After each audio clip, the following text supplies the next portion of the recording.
תראה, אי אפשר להתנגד למלחמה היה בכלל לא עלה אפילו על הדעת. מהרגע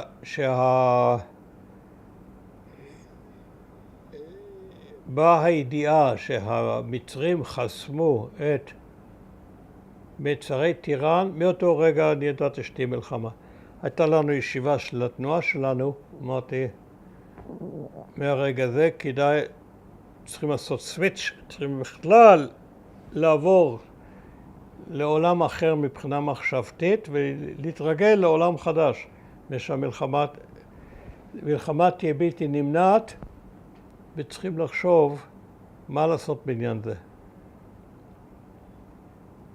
בשבילי מה לחשוב היה כמעט מובן מאליו. הבסנו את ירדן, צריכים להקים מדינה פלסטינית בגדה וברצועה. ובירתה מזרח ירושלים. ביום החמישי של המלחמה כתבתי בעולם, לא בעולם הזה, בעיתון דף, שהיה עיתון יומי ויכולתי להתבטא מיידית, מאמר שעכשיו צריכים להקים מיד מדינה פלסטינית.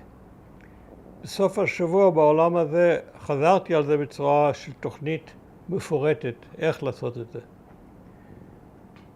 וביקשתי פגישה עם לוי אשכול. יחסיי עם לוי אשכול היו תמיד טובים מאוד. הייתה לו איזה חיבה אליי, אני לא יודע. אני ישבתי בכנסת ממש לרגלי דוכן הנואמים. ולוי אשכול נאם נאומים בכנסת 1,000 מילה, 5,000 מילה, 10,000 מילה, בלי פסיקים ובלי נקודות. הוא בכלל לא ידע מה זה משפט. הייתי קורא לקריאות ביניים, כמו שקראתי לכולם, הוא היה שוכח על מה הוא מדבר, פונה אליי, ישבתי מולו, פונה אליי, הוא מתחיל להתווכח עם הקריאת ביניים שלי, את מפא"י זה שיגע, את שם מפא"י, הוא אומר, תתעלם ממנו, מה אתה עונה לו? לא עושה כלום, התחלנו להתווכח בינינו מעל הדוכן, וזה הטיב היחסים בינינו. הקצרניות בכנסת היו מיואשות ממנו, אי אפשר לכתוב את הסטנוגרמה של הנאום שלו, שלא היה התחלה עד סוף, לא משפטים, כלום. כתבתי לו מכתב שרוצה להיפגש איתו בהקדם האפשרי. והוא קבע לי פגישה ואנחנו נפגשנו, לא יודע, 2-3 ימים אחרי המלחמה בלשכה של ראש הממשלה בבניין הכנסת. הייתה לנו שיחה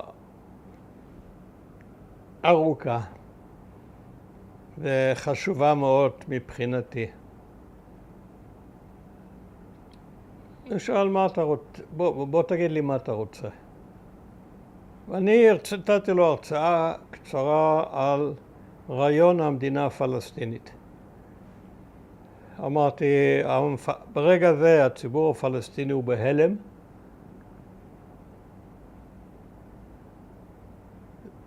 זה הזמן להציע לו הצעת שלום גרנדיוזית.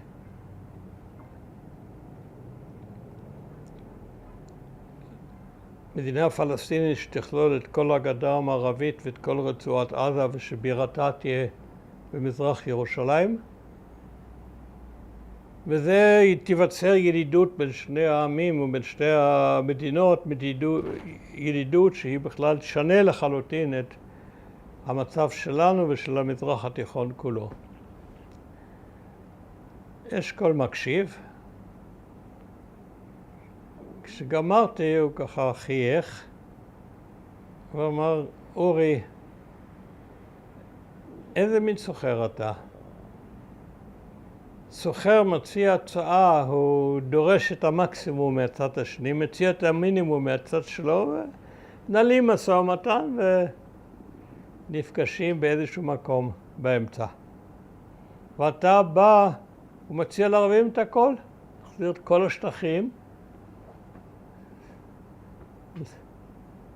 אמרתי לו, אדוני ראש הממשלה, זה ודאי נכון שאתה קונה בית.